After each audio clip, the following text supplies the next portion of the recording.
fanaina manosika hitoranao, leheriny fanaina manosika kalazanao.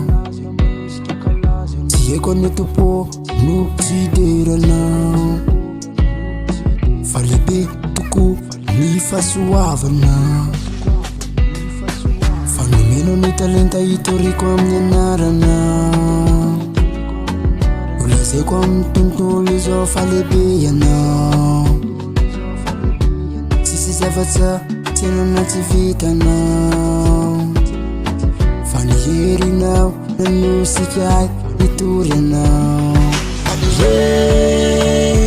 Heriny fanahinao manosika hitory anao, fa ny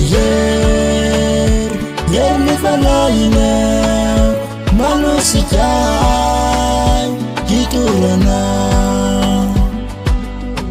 Raha izy tontolo izao ao ambany fahasoavanao, kizany indrindra tompo no manosika fa hitory anao. Raha izy tontolo izao ao ambany fitezanao, kizany indrindra tompo no manosika.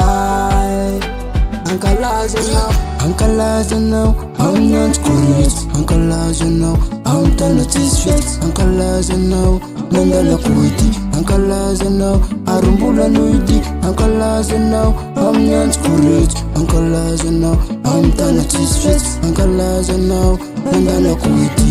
Hitoriny anananao ary mbola noity.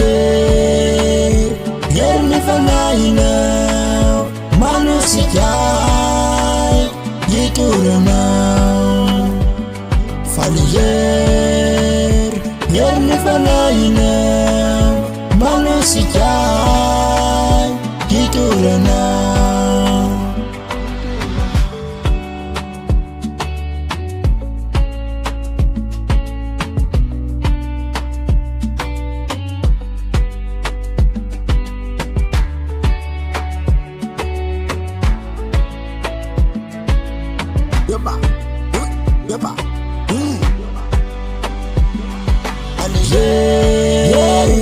Heriny fanahinao manosika hitory anao, fa ny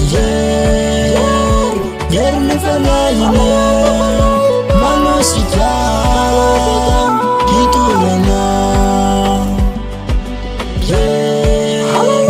Heriny fanahinao manosika hitory anao, fa ny heriny fanahinao manosika hitory anao.